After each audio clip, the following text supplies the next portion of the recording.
Good morning, everyone. Hope everyone is having a great day so far. My name is Janet. I'm now the CMO at Link3D, and we're really excited to connect with all of you to discuss about additive manufacturing workflow software and share with you some of the lessons learned from a lot of the OEMs, service bureaus that we've been working with at Link3D to help them overcome some of the growing pains of building and scaling out their additive manufacturing operations. And what's really interesting is over the last few years, we found that a lot of organizations are very similar, actually. A lot of the challenges that we're trying to solve are similar when we are introducing new processes in place, finding solutions to help build up your operations, from centralizing your activities to streamlining your organizational activities such as quoting, costing, production planning, post-production management, and quality. And so what we'd like to do is share with you over the next few months is some of the lessons learned we've had. And without further ado, I want to introduce you to Shane Fox, who is the CEO of Link3D. So a little background about Shane is he was one of the founding partners at Within Technologies, focused on bringing medical topology optimization software into the additive manufacturing space. After being acquired by Autodesk, he learned from many organizations some of the pain points that they're experiencing with centralizing their ordering and managing those processes. And that is why he launched Link3D with Vishal Singh, our CTO. And today it's been a couple years now, and we would love to share with you how you could plan and overcome some of the pitfalls that you might face in the future as you scale out your organization.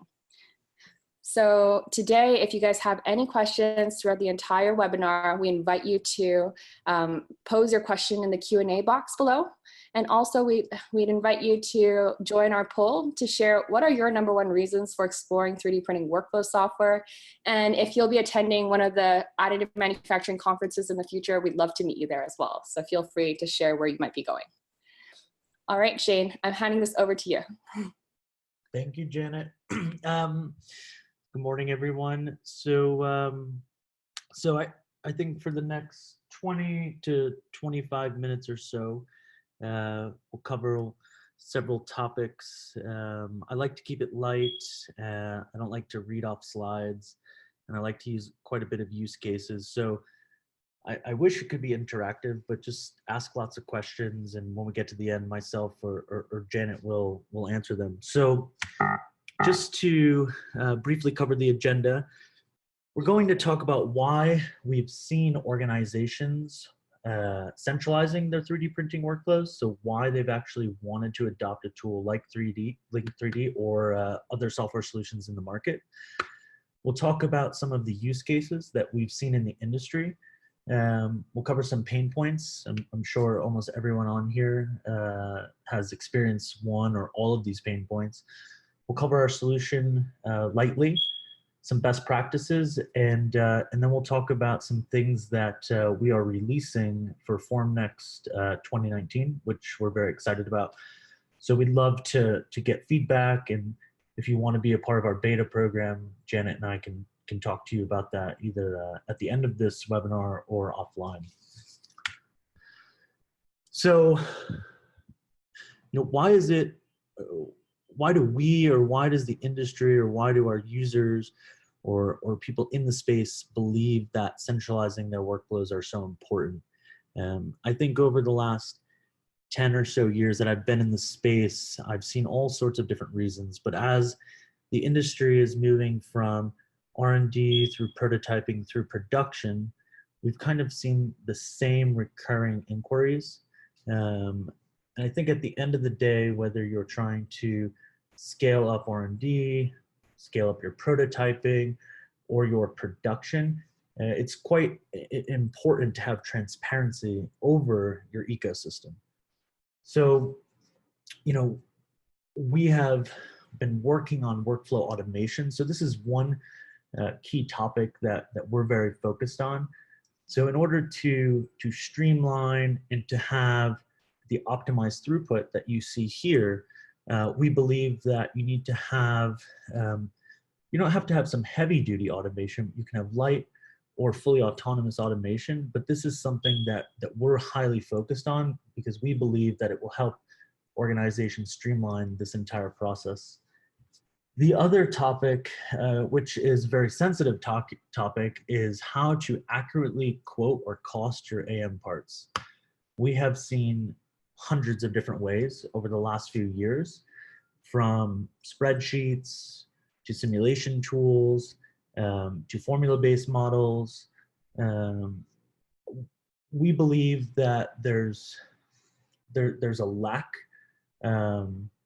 in technology and in processes that help organizations actually accurately quote these production jobs. So we're going to talk about that today, but really understanding the true cost of how to manufacture and what it will cost and what it will take to make these parts is extremely important. And we'll cover some more of this as we go through. Then there's the topic of distributed manufacturing. I think this is quite a hot topic. I've done a lot of research and talks about distributed manufacturing over the years. But in order to achieve true distributed manufacturing, you need to have a streamlined network-based workflow software that can account for all of your fleet management across all of your internal facilities, or actually with your contract manufacturers. And being able to really achieve distributed manufacturing means you need to have a quite smart and robust technology to understand certain things that will allow you to gain the ability to just distribute your additive production. Then there's the hot topic of quality and compliance. So I think as we move more into production and away from just research or prototyping, having systems that can track and document and even automate some of the compliance documentation, or being able to capture the quality aspect to your production, so you can have a process repeatability and have it in a very systematic, optimized way, is extremely important. So by centralizing your workflows and having the right tools, our hope is that we can help our customers achieve the quality and compliance that they're looking for. And then I spoke a little bit, but essentially to optimize your throughput, you need to have a system that is connected. You need to have a smarter system than an Excel sheet or an email, or someone just kind of guessing when they think the job will be done and when it will go through a post-production. In order to achieve that, that level of industrialization, we need to have systems that can help us optimize and predict our lead times, and understand the up and downstream in a smarter way. So these are just some topics that we have heard from our customers over the last several years, and also some of our beliefs and why it's important for orgs to centralize their additive workflows or 3D printing workflows. So this slide's a little busy, so I apologize, but I think the main thing I want to cover here, other than the use cases, is that there's a lot of similarities, but there are a lot of differences in the ecosystems that we've seen, whether it's an OEM or a service bureau. And in order to have a streamlined, centralized workflow software, that workflow software has to be able to be dynamic and adapt to your ecosystem.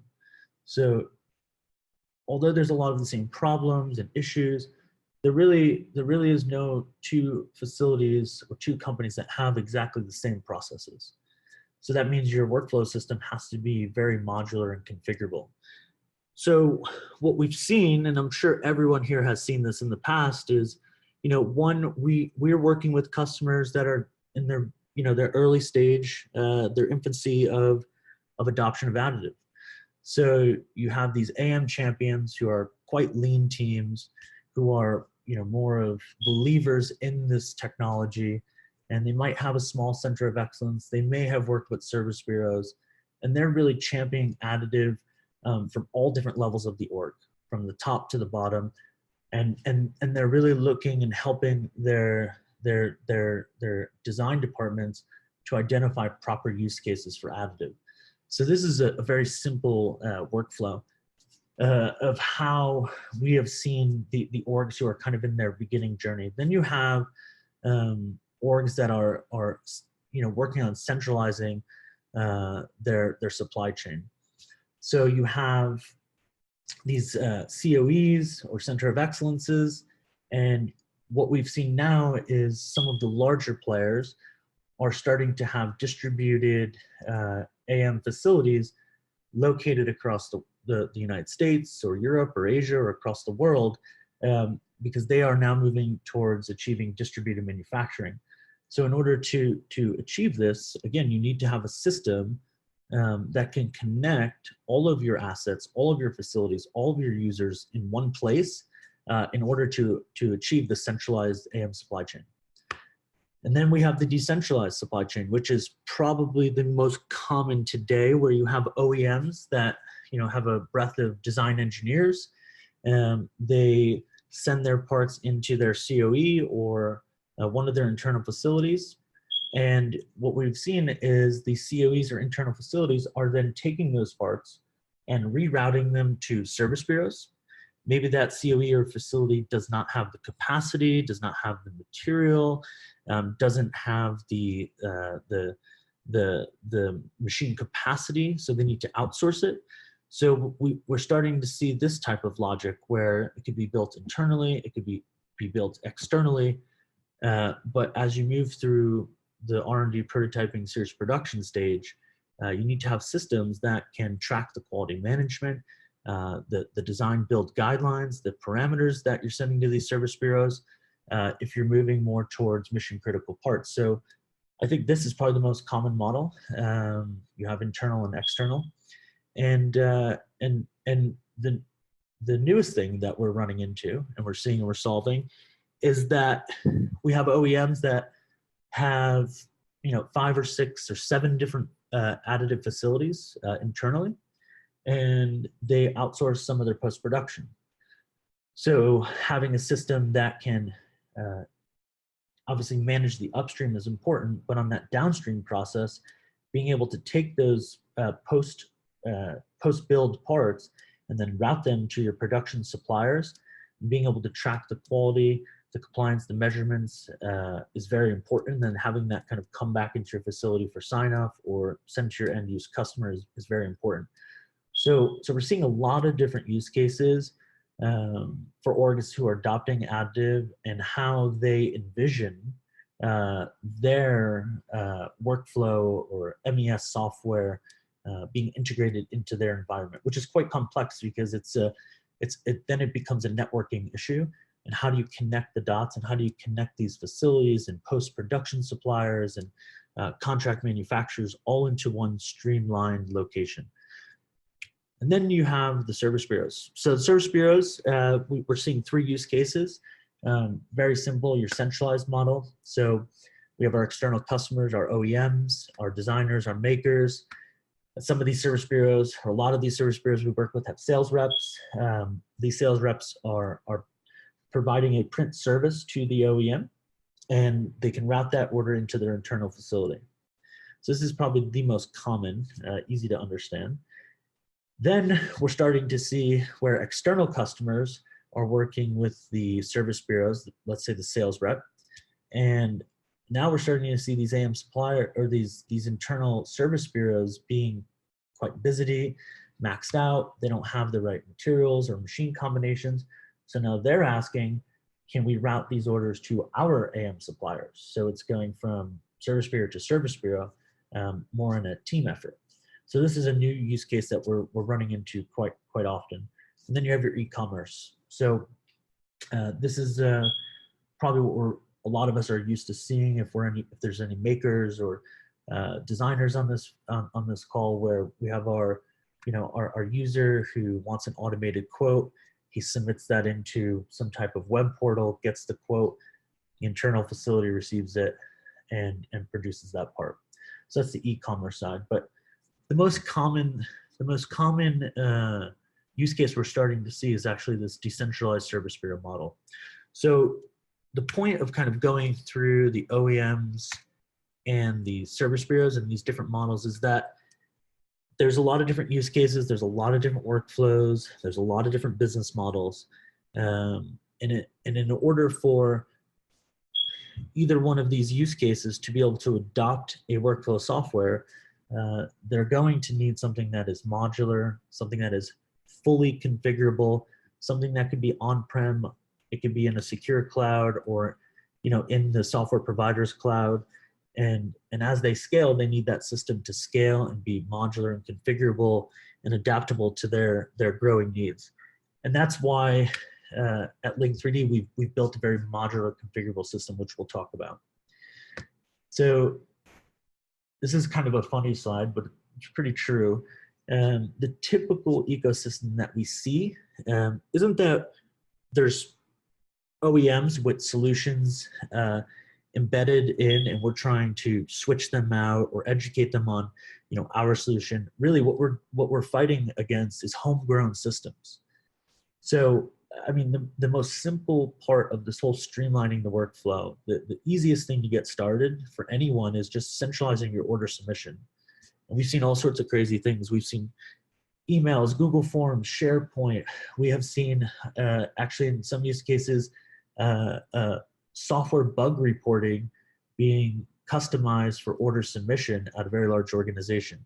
We've seen people calling in phones or walking down to the desk. So it's nearly impossible, right, to centralize or streamline or track any data, any information when you have these kind of homegrown order submission systems. And then what we see on the quoting and costing side is, the Excel sheets or the proprietary machine software being able to talk about or being able to simulate volume or build time, or you see more of the agnostic like NetFab or Materialize, where their build times, are very inaccurate because that's not what they're focused on. So it's very interesting. We see this Excel-based quoting model, which is okay. Then you see the more agnostic solutions being used to help with quoting and costing.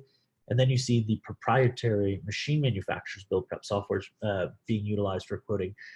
This creates, I think a lot of headache, a lot of manual work for the technician or the AM engineer or the project manager, quoting expert, whoever it is in your facility that tries to figure out what is the costing quoting. They can either have one tool or many tools that can, at the end of the day, really be quite risky because they're quite off on some of their simulations. And then in the production planning and the rest of the downstream, we've just seen patched together homegrown systems. Nothing is connected. There's really no rhyme or reason. There's no centralization of these tools. And one of the issues in our industry, and we all know this, is that the industry is still kind of closed. So software is not being able to communicate with other softwares, or hardware not being able to communicate with software, vice versa, makes it very, very difficult to streamline, optimize, automate, and then track this data. So this is what we've typically seen. I'm sure lots of people on this call can relate, but we really believe these homegrown systems are actually hurting the scalability and the adoption of additive, and that there are solutions out there that are built for this exact use case. So everyone can read. I'm not going to read this entire slide to everyone, but I think most of us know that there are a lot of pain points in the industry today, whether it's on the software, hardware, pre-production, post-production, whatever stage you work in or manage, there are quite a bit of pain points.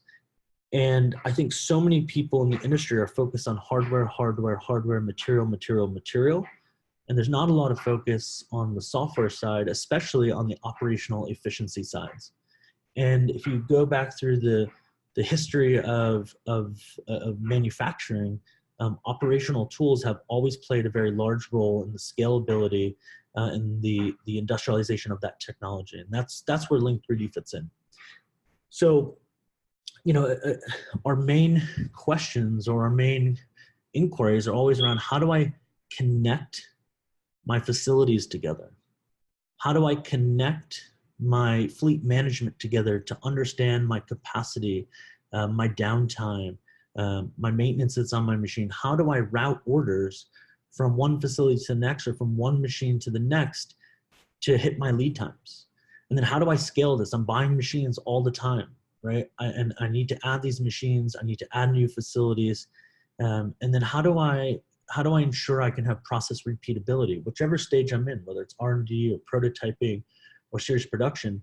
Process repeatability doesn't necessarily have to relate to just series production. It can relate to many different factors in the production floor. So these are the main inquiries, the main points that we see. And I think through my research, my team's research, that when you don't have this system that is connected or streamlined, or you don't have a system that you can actually have visibility over, you're going to have poor operational insights. I mean, this is just how it is. So you're not going to be able to understand when you have bottlenecks. You're not going to be able to understand certain throughput measurements, or lead times, or costs, or who's doing what and where they're doing it. You're not going to be able to trace your data, which is, data is a very loosely used word these days. And we take it very seriously because we understand the power of data. But if you lack that connectivity, or you lack that digital twin, right, that we all talk about, it's kind of a cheesy industry word, but it's true, that you'll never be able to trace and track and have insights over your org. The other, one that I'm very keen to always discuss is, I truly believe most organizations don't know how to accurately quote and cost their production runs, whether it's prototyping or R&D or series production. And, I guess a formula-based or box-based quote is okay. But I think we all know that, production is a lot more than that. You have post-production, you have human capital, you have electricity in these machines, you have replaceables in these machines, you have build time, you have volume, you have, outsourcing. I mean, there's a lot of factors that go into the costing model. So having some, very simple automated quote or formula, it might be good for now. But as you move more into production, someone's eventually going to care how much these parts actually cost to produce, and how long it's going to take. So how do I predict the cycle time of these parts? And then you have security. So,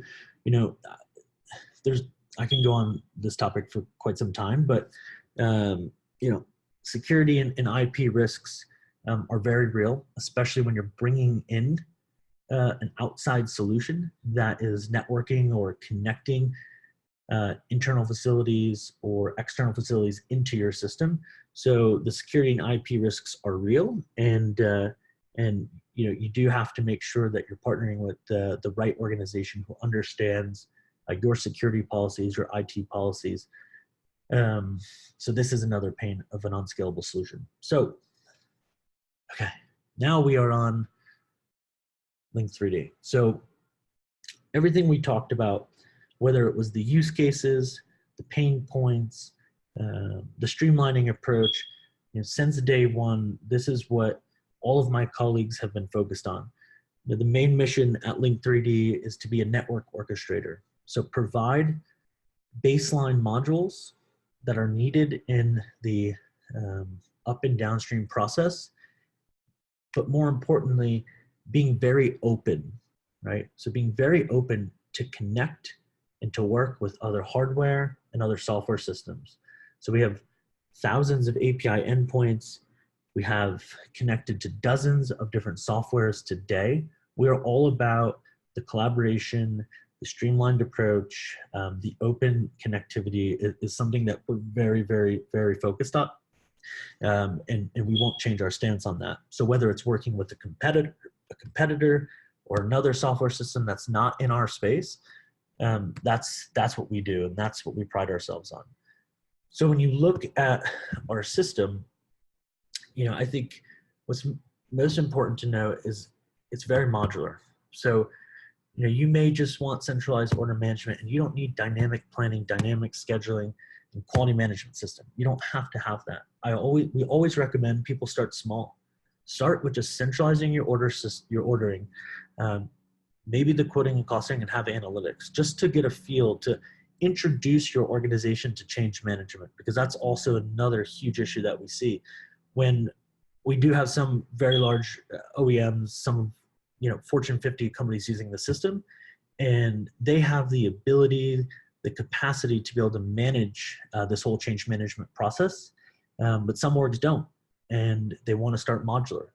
And then as you go through your maturity with adopting additive, you can start kind of seeing where you need to add the next modules and where your pain points are coming or where you're having them.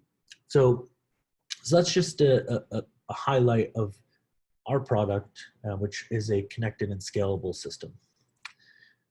So cool. So I'm going to just very lightly go through some modules in the next 5 minutes, and then we'll open it up for Q&A. But the first thing is, we pride ourselves when we architected our product, we made it one modular, meaning you can pick and choose which modules you want or need or will help you, but also that it's 100% configurable. And what that means is you can configure the entire system to your exact workflow, your exact use case, your exact process. And then as things change, you can change configuration, and you can scale up in any way that you see best fit. And this is something we work with our users on, but this is just a screen of just some of the configuration that you can do. It's quite heavy duty. The second thing, like I said, is just centralizing your AM order system. So having a system that is one, connected to your facilities, that understands the fleet management, the material aspect, the post-production, and then having a system that allows your engineers to be able to submit these orders with intelligence in it. So we have a material recommendation, we have a machine recommendation engine, we have file translation in our order systems, we have intelligent routing. So if you have 5 different facilities, our system can route to the correct facility that has the best lead time, capacity, and machine material combination. So although it's an order entry system, there's a lot of intelligence and value that we've designed here for our users. So then you get into the quoting and costing. This has kind of been my baby the last few years. I believe we've built the most robust simulation engine in the industry. And you can see here, we're very transparent. So you don't just submit a part and get a cost because you wrote a formula in the back end. You can actually go through the virtual machine, simulate this order on scale, and actually see all of the different costs, and you can configure this. So this system, you have formula-based engines, then you have fully and semi-autonomous simulations as well. And just to point out, this will calculate your build time, your material consumption, your material waste, your support structure material usage. If you have, let's say, FDM or DMLS or DMLM, whatever the system you're using, we do support structure volume-based estimations. And it goes on and on. And the cool part is we'll work with our customers to say, hey, this is what we've seen based on your use case. Tell us what you're doing now. And we kind of come to an agreement together and configure this for you. The second is the production planning. So the production planning, the entire purpose of this tool is to help orgs plan their production in a much more efficient and automated way. So you have dynamic planning, you have autonomous, semi-autonomous planning, and then you have fully manual where a user has full control. This system, this module will group your orders based on machine, material, lead time combinations. You can also program other rule-based factors into this.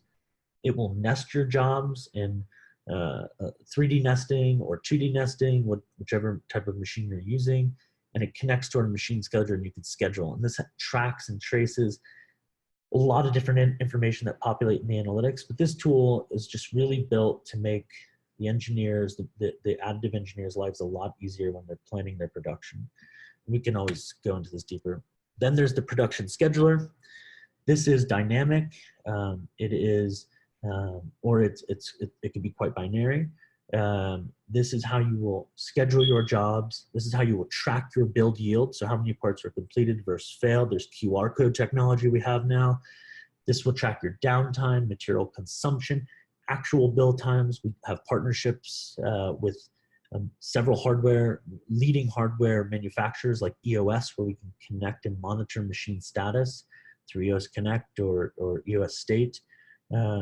So the machine schedule is quite robust, and it's probably my favorite tool outside of coding, which is the hardest tool. But this really helps you understand on a global level or a facility level what's going on in your machines, which machines are busy or queued up, and which machines you can route orders to, and which materials are running on those machines. This one, because we're running out of time. And then there's a whole work plan system to this to the software. So being able to create paper travelers or digital travelers. So you might have QR barcode scanning technology, or you might have your post-production engineers with iPhones and they want to scan work plans. So you can generate a printable work plan. You can create a digital work plan. I like the digital because it adds automation. And users can easily scan parts, scan travelers, enter the information. You can build rules around this. You can build Q&A. You can have quality and compliance measurement questions in these. And what you're looking at here is more of a global view of all of the post-production in that facility and the status of the job. So there's a whole traveler work plan, digital downstream methodology to the system as well.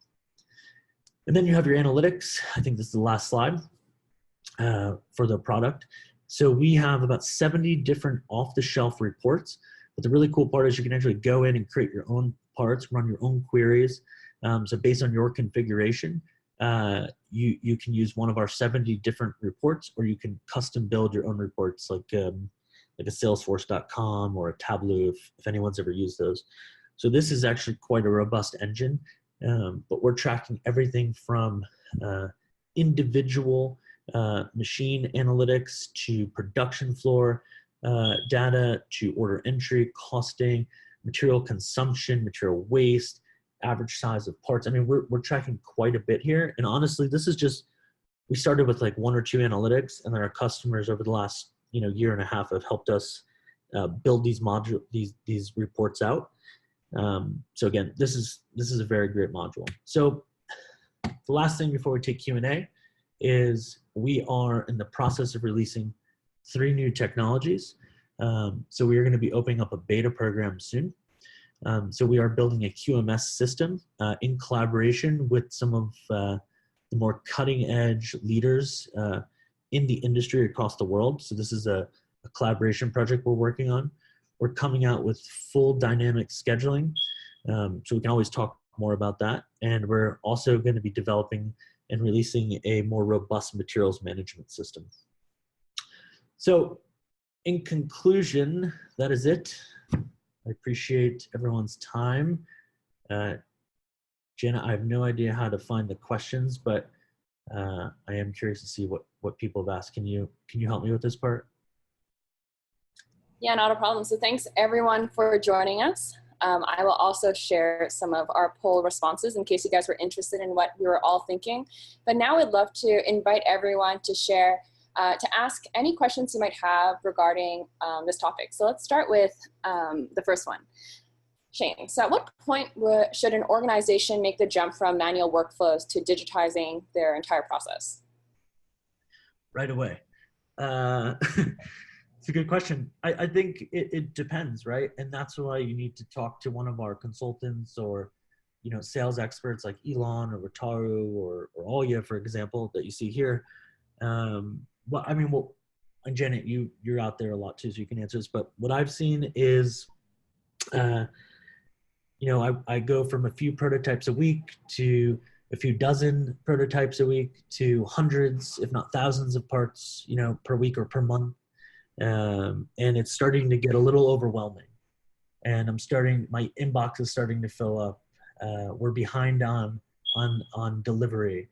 We can't hit our lead times. We have upset engineers or customers because we're not getting back to them in a timely response. So I think obviously we encourage people to adopt a system like ours or someone else's before this. But if you're starting to feel a little overwhelmed, your inbox is starting to fill up, or you're not hitting your lead times, or you're scaling, or you're having issues with quality and compliance, or you don't know how to track and trace this stuff, I think that's the best time. I mean, it's kind of subjective, but Jana, I don't know if you have anything, but that's my response. Completely agree with you. Another question from John is, what is the general process for introducing your solution into an organization? Is it modular? Yep, so it's modular. So, after we, whether it's our technical sales, our project management, or customer success, or a salesperson really gets to know you and your ecosystem, and we go through this thing called process mapping, where we lay out your entire ecosystem on a macro and a micro basis. And there we kind of identify, hey, you might need the whole solution. Hey, you may just need order entry. You may just need scheduling. And then after that, we develop a change management program. So, how do we switch users from what they're comfortable or what they hate, but they're used to using, to a more streamlined system? And how do we train them? And not only train them, but how do we check in weekly, monthly, whatever it is, to ensure that they're using the system correctly, and that they're happy with it. That's one way of introducing the system. That's my response, Janet. Super. Another question from Thomas. Hey, Thomas. A year ago, Link3D did a webinar on blockchain technology and combining that with 3D printing workflows. Do you still do that? Yeah, we do. The unfortunate part is it's still an immature technology in a emerging industry. So we believe there's a lot of use cases. We still have levels of this technology being developed on and worked on, but it's been difficult to explain to users, why this traceability is important, and how how I think it's more vital when you're working with outside vendors. I mean, it's also important for inside, when you're working internally, but when you start going to these contract manufacturers, how blockchain can actually be a very powerful tool for auditing and tracing. So it's still there, but it's been quite difficult to just get people's heads wrapped around it. So we still believe it's the future of auditability and traceability and document control. So it's still there, but we've kind of put the brakes on talking about it so much, just to not make things so complex for everyone who's just trying to figure out how to build their parts correctly. Awesome. One question is from Marcelo. Is part delivery logistics, FedEx, UPS, etc. incorporated? Is it requested by customers? How to keep batches identified per client? Jenny, you want to take this one? Sure. So as part of your 3D printing supply chain, oftentimes you see a lot of organizations also want to integrate their shipping logistics into Link3D or into an additive manufacturing workflow, and also add serial tracking per batch, but also per part that's attached to each order and per client. So let's say a couple years down the line, God forbid, knock on wood, anything fails, that you're going to be able to go back and review what was taking place in your digital environment, the digital twin of your machines, your environment, your facility, and also figure out what the root cause failure might be regarding that item, batch, or order. I hope that answers your question, Marcella. Hello, Sheku. He asks, for quoting, does the system use native CAD files or STL files only? In addition, are machine parameters automatically updated in your software to reflect the changes? I'm sorry, Jenny, can you repeat that? I'm sorry. Sure. For quoting, does the system use native CAD files or STL files only? In addition, are machine parameters automatically updated in the software to reflect changes? It's a good question. So it could be both ways. So our system does handle native CAD files. We do have file translation technology. So we support roughly 25 of the more popular CAD files out there, like NX, CATIA, Fusion 360, SolidWorks, Rhino, so on and so forth. So the system can translate those files into high fidelity STLs. It can run a mesh analysis and heal those files. You can use native CAD files. So it could be both ways. It doesn't matter to our system. And the parameters. So if you're using our simulations for production planning or for costing or quoting, if we have the connectivity to, let's say, EOS Print or GrabCAD or other softwares out there, we can update the parameters automatically, but you can also change the parameters in our system based on build logic that you have based on your machine material combinations. So you can also adjust the parameters manually. So it just depends what's connected, what's not connected, what the use case is, and how you envision it. So you can kind of do it both ways. Awesome. Another question from Vladimir Dornan. Do you plan to scale your product to cover the needs of the more general manufacturers, where the AM is only one of the stages and overall process includes vast post-processing and manual operations? Yeah, so the post-production side of our software does handle other forms of advanced manufacturing, right? So we all know that for metal, it's nearly impossible to print near net shape. So you might have milling or CNC or other processes. So our system will handle that in the work plan management, the traveling, the travelers, etc. So you have that aspect. Now we are working on other AM workflows, or I'm sorry, other advanced manufacturing workflows. So being able to submit CNC orders or injection molding. So that is something that we're exploring and we are working on. So we will eventually cover the front end side or the pre-production side of other forms. But right now we're more focused on AM and the downstream processes. So that is coming out in the near future. Great. Another question we have is, has there been success in retail environments, as an example? Has there been success in the retail environment? Perhaps that means e-commerce, or perhaps that means personalized production for OEMs. Do you have any experience you can share there, Shane? Yeah, so we do work with some consumer product companies, and we have worked with several service bureaus that are leaning towards that e-commerce type model. So we do have the technology for that, and the system can be configured for a more customized approach. I would have to understand the use case more, but we do have experience and tools for kind of that e-commerce front end aspect of the workflow. Wonderful. I know our time is up, but we'll try to take 3 more questions and answer the remaining ones. One question from Bajorn is, would it be possible to have some of the slides? Oh, he would like to have some of the slides. No problem, Bajorn. We will send you the slides. Marcel also wants to ask you, does this cover material reordering and stock level management? It's a good question. So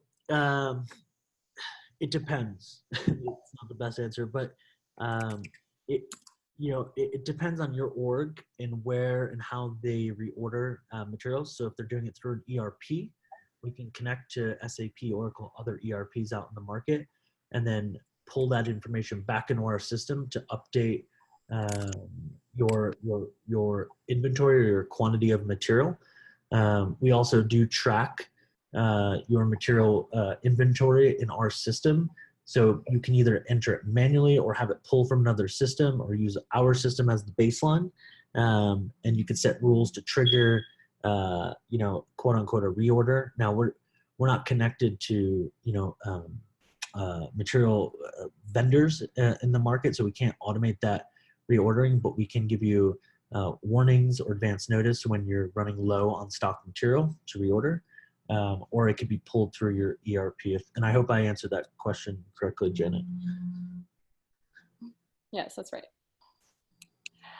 And we can always talk to you more in detail, Marcelo, about how this is all done. Another question we have from an anonymous attendee: how do you ensure that pricing is accurate? Well, I mean, it all depends. It depends on what your model is, and it depends on the configurability that you build into our system. So that it's not a very binary answer. So for our simulations, we go through a very rigorous testing process.